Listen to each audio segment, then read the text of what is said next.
अकेले हैं तो क्या गम है। पिछले 1 महीने से शविता के व्यवहार में आए परिवर्तन से सतीश जी काफी परेशान थे। उन्हें कुछ समझ नहीं आ रहा था कि आखिर बात क्या है। सारा दिन चहकने व होठों पर मुस्कान लिए घर के कामों में व्यस्त रहने वाली सविता अचानक से शांत कैसे हो गई है। सविता का ईश्वर पर पहले भी श्रद्धा और विश्वास था, लेकिन इस प्रकार वह सारा दिन ईश्वर आराधना में नहीं डूबी रहती थी। सभी से मिलती जुलती थी, बातचीत करती थी।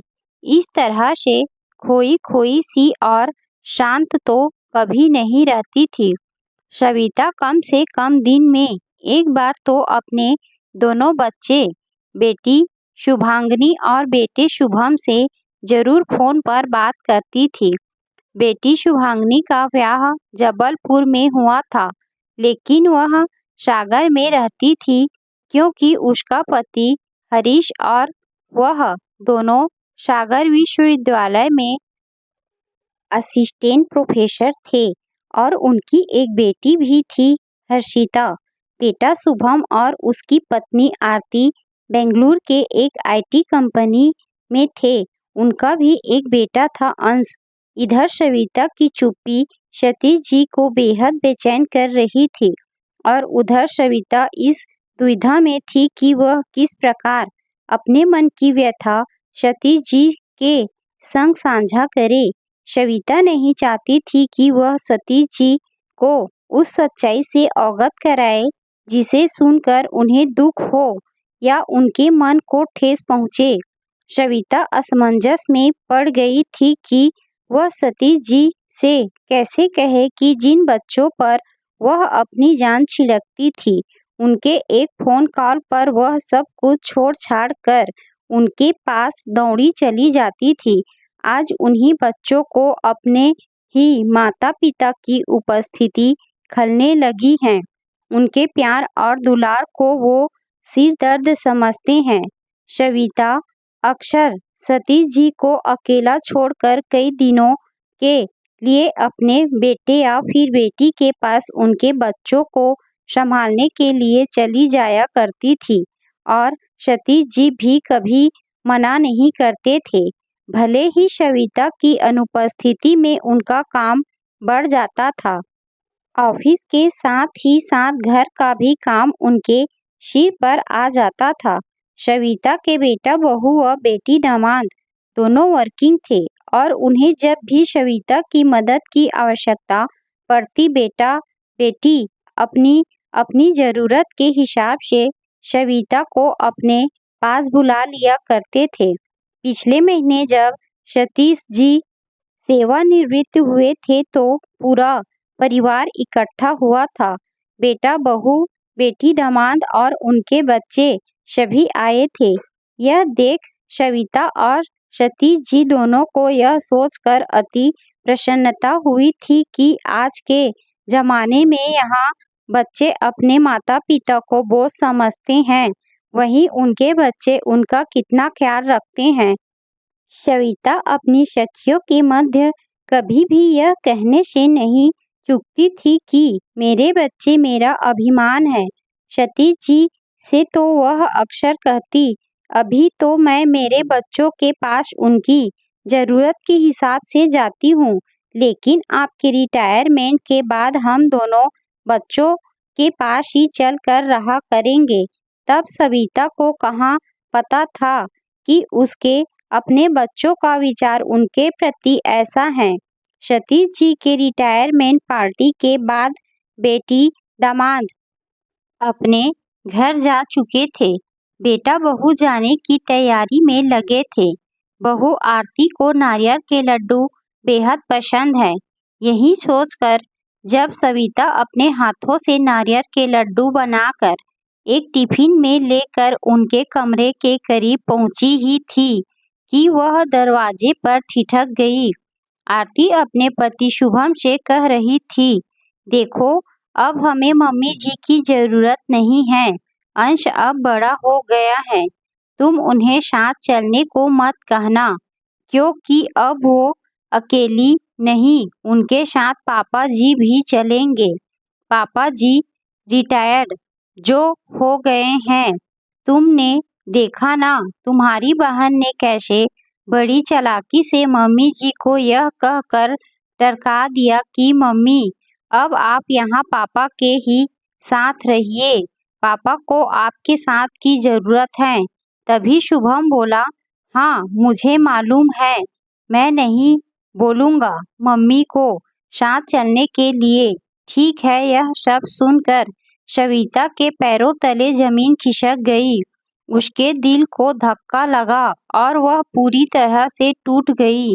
बेटा बहू और बेटी दामाद ने उसके प्यार और जज्बातों का फायदा उठाया, यह सोचकर सविता ने चुप्पी साध ली थी। एक रोज सुबह सुबह सविता ने सतीश जी से कहा, मुझे आश्रम ले चलिए, मैं सत्संग में जाना चाहती हूँ। यह सुनकर सतीश जी ने भी बगैर कुछ कहे हामी भर दी, यह जानते हुए कि सविता को आश्रम और सत्संग में कोई खास रुचि नहीं है। दोनों तैयार होकर शहर से दूर स्थित एक आश्रम में सत्संग एवं मन की शांति ढूंढने के लिए निकल पड़े।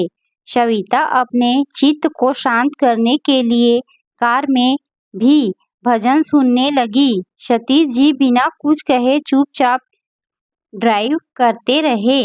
शहर से काफी दूर हाईवे पर निकल आने के बाद भी सविता चुप ही रही। तभी अचानक कार बंद हो गई।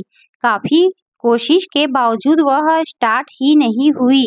तब फिर सविता जी ने कहा, सर्विसिंग सेंटर में बात की तो उन्हें बताया कि उनका एक ब्रांच हाईवे पर ही कुछ दूर में है, थोड़ी ही देर में मैकेनिक पहुंच जाएगा, तब तक वे वहां इंतजार करें। हाईवे पर दूर दूर तक कोई नजर नहीं आ रहा था। तभी सतीश जी ने देखा, रोड की दूसरी तरफ घास फूस से बनी एक छोटी सी झोपड़ी दिखाई दे रही है। मैकेनिक के आते तक दोनों को वहीं रुकना था, सो दोनों उस झोपड़ी की ओर बढ़ गए। झोपड़ी पर पहुंचे तो वहां एक बूढ़ी औरत मिली जो स्टोव में दूध उबाल रही थी। झोपड़ी के अंदर एक बेंच रखा था और सामने एक लकड़ी का पटिया जिस पर कांच की दो बरनियां रखी थी, जिसमें एक में कुछ बिस्किट्स रखे थे और दूसरे में कुछ रंग बिरंगी रेपर में बंधे टॉफी व चॉकलेट। सविता और सतीश जी को आया देख वह बुढ़िया खुश होती हुई बोली, आइए साहब आइए, मैम साहब आइए, चाय पियेंगे मैडम? अदरक इलायची वाली चाय बनाऊंगी। सविता उदासी भरे लफ्जों में बोली, हाँ अदरक इलायची वाली बना दो। चाय चढ़ाती हुई उस बुढ़िया ने कहा, कहाँ जा रहे मैडम आप लोग? सविता ने अनमने ढंग से जवाब दिया, आश्रम जा रहे हैं सत्संग के लिए। अच्छा, कहकर वह बुढ़िया थोड़ी देर रुक गई, फिर बोली, मैडम वहीं आश्रम से कुछ ही दूर पर एक पिकनिक स्पॉट है, वहां भी चले जाइएगा, वह भी बहुत अच्छी जगह है। अभी यह सब बातें हो ही रही थी कि कार सर्विस सेंटर से मैकेनिक भी आ गया और सतीश जी उसके साथ कार की तरफ चले गए। चाय बनाती हुई उस बुढ़िया ने फिर से कहा, मैडम चाय के साथ कुछ बिस्किट भी दे दूं? हाँ बिस्किट दे दो। तब तक सतीश जी भी आ गए। छोटे छोटे कांच के गिलास में चाय और एक चीनी मिट्टी के प्लेट में 4 बिस्किट्स देते हुए वह बुढ़िया बोली, लीजिए आप लोगों की गर्मा गर्म चाय बिस्किट्स। झोपड़ी में बैठे रहने के दौरान सविता ने यह गौर किया कि सारा काम वह बुढ़िया अकेली कर रही है। चाय भी वही बना रही है, नाश्ता भी वही बना रही है और सर्व भी वही कर रही है। केवल बर्तन उठाने व मांजने धोने के लिए ही उसने एक लड़का रख रखा है। इतना सारा काम करने के बावजूद उसके माथे पर जरा सा भी शिकन नहीं है। ऊपर से उसके चेहरे पर आए पसीने की बूंदें उसके चेहरे के संग चमक रही थी। यह देख सविता चाय का घूंट लेती हुई बोली, तुम अपना सारा काम अकेली ही कर रही हो, तुम्हारा कोई नहीं है क्या? इस पर वह मुस्कुराती हुई बोली, मैडम, सड़क के उस तरफ एक बस्ती है जहाँ मेरा पूरा कुनबा रहता है। मेरे 4 बच्चे हैं, 2 लड़का 2 लड़की, सब की शादी हो गई है और उन सब के भी बच्चे हैं। सभी बच्चे मेरी ही गोद में पले बढ़े हैं, पर आज किसी को भी मेरी जरूरत नहीं है। पति को गुजरे भी जमाना हो गया है। फिर वह थोड़ी ठंडी सांस भरती हुई बोली, अब मैडम इस दुनिया में अकेले आए हैं और अकेले ही जाना है, तो क्यों किसी के साथ की उम्मीद करना।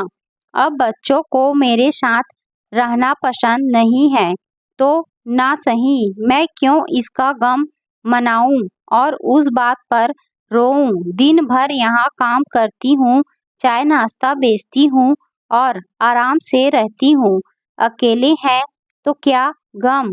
उस बुढ़िया की बातें सुनकर सविता सोचने लगी, अब ये अकेली इतना खुश रह सकती है तो वह क्यों नहीं, उसके साथ तो उसका हमसफर भी है।